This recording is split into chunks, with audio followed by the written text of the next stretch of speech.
Tsunami సృష్టించబోతోందని TDP మాజీ MLA Yarapathineni Srinivasarao అన్నారు. రా కదలిరా సభలకు ప్రజల నుంచి అపూర్వ స్పందన వస్తుందన్నారు. ఎన్నికల్లో వైసీపీకి ప్రజలు తగిన గుణపాఠం చెప్తారన్నారు. రాబోయేది టీడీపీ జనసేన ప్రభుత్వమేనని ధీమా వ్యక్తం చేశారు.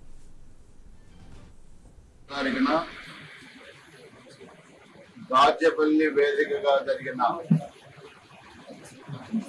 రా కదలిరా భారీ బహిరంగ సభ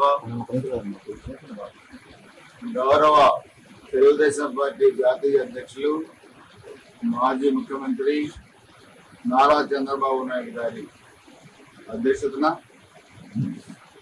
పల్నాడు చరిత్రలో కన్నీ విని ఎరుగని రీతిలో నవ్వుతున్న భవిష్యత్తులో చాలా తక్కువ టైంలో కేవలం 2 రోజుల వ్యవధిలోనే దాదాపు 1,00,000 మందితోని ఈ భారీ బహిరంగ సభ జరిగిన విధానం చూస్తే నాకు 2013 సెప్టెంబర్ 1 ఇదే దాచేపల్లి వేదికగా జరిగిన ఆత్మగౌరవ యాత్ర గుర్తొస్తా ఉంది.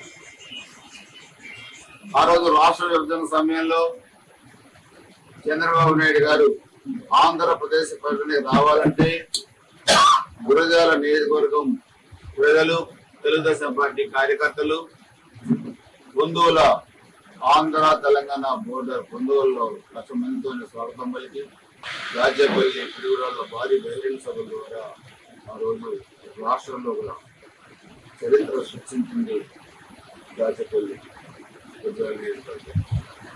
అదే సెంటిమెంట్ తో నాకు మొన్న అర్ధరాత్రి ఫోన్ చేసినప్పుడు మీ దగ్గర 2వ తారీఖు రాకలతో బహిరంగ పెట్టమన్నారంటే